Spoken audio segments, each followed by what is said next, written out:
هدخل بقى في الموضوع على طول لان الموضوع مش محتاج مقدمات. اوريدي انتوا عارفين انا هحكي على ايه من العنوان بتاع الفيديو. فخليني اقول لكم، انا بعد ما جربت الطقم ده وبعد ما جربت واحد تاني وجربت 3 و4 و6 و10، جربت كتير جدا. وحقيقي لو كان في دماغي اني هعمل الفيديو ده في يوم من الايام فكنت هملأ البفة دي حاجات كتير خالص، بس انا حقيقي رميت كمية مش طبيعية. اللي بقى كنت برميه لان هو كان بيسخن ايزي، بعدين كنت بكتشف ان هو مش صحي. الخشب برضو احيانا كنت بحس ان هو مع الاستخدام كده بيتبري وبيتلف وبيصغر.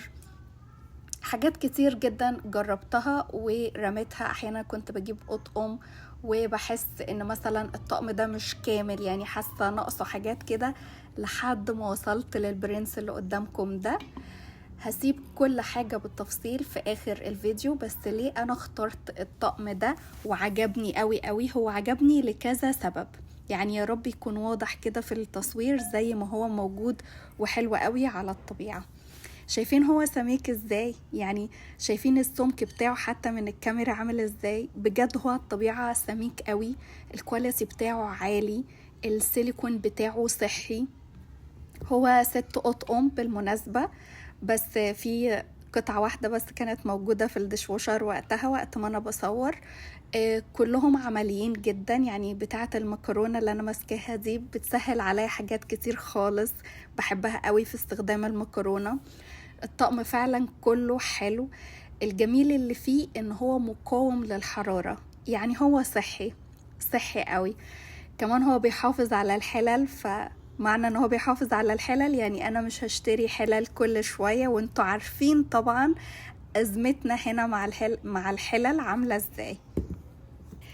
اللي عجبني فيه برضو ان هو مش بيزحلق الاكل، يعني في انواع كده بتبقى خفيفة فتبقي ماسكاها وبتقلبي فيها كده، بتقلبي بيها سوري في الحلة، تلاقي المكرونة طرت منك، الرز بيطير منك. ده مش عيبك انتي، هو عشان الحاجة اللي انتي ماسكاها خفيفة زيادة عن اللزوم فبتطير الاكل. يا رب تكونوا فاهمين انا بحكي في ايه بالظبط.